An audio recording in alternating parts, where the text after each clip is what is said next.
10 বছর এটাতেই আমরা একমত হয়ে যাই, বার এবং টার্মের ব্যাখ্যা যাওয়া দরকার নেই। তো তিনটি দল ছাড়া সকলেই এই প্রশ্নে আমরা এক জায়গায় আসছি।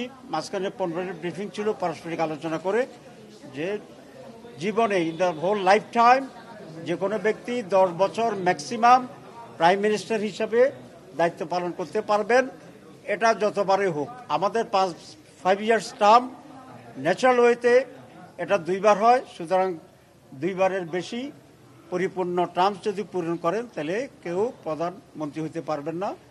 দুনিয়ার বহু দেশে নজির আছে এবং বাংলাদেশের জন্য এটা আমরা অত্যন্ত জরুরি মনে করি, এবং সেটির ব্যাপারে আমরা প্রায় ঐকমত্যে পৌঁছেছি। বিকালে আরও 2টা পয়েন্ট আলোচনা হবে, তখন আপনাদেরকে নতুন করে সেই বিষয়ে ব্রিফ করতে পারবো। আমি আবার রিপিট করছি, Jamaat Islami in the whole life term যে কোনো ব্যক্তি কোনোভাবেই 10 বছরের বেশি প্রধানমন্ত্রীর দায়িত্ব পালন করতে পারবেন না। এটা জাতি আকাঙ্ক্ষা। আমি মনে করি এটাই আমাদের সিদ্ধান্ত হওয়া উচিত ঐক্যমতের ভিত্তিতে।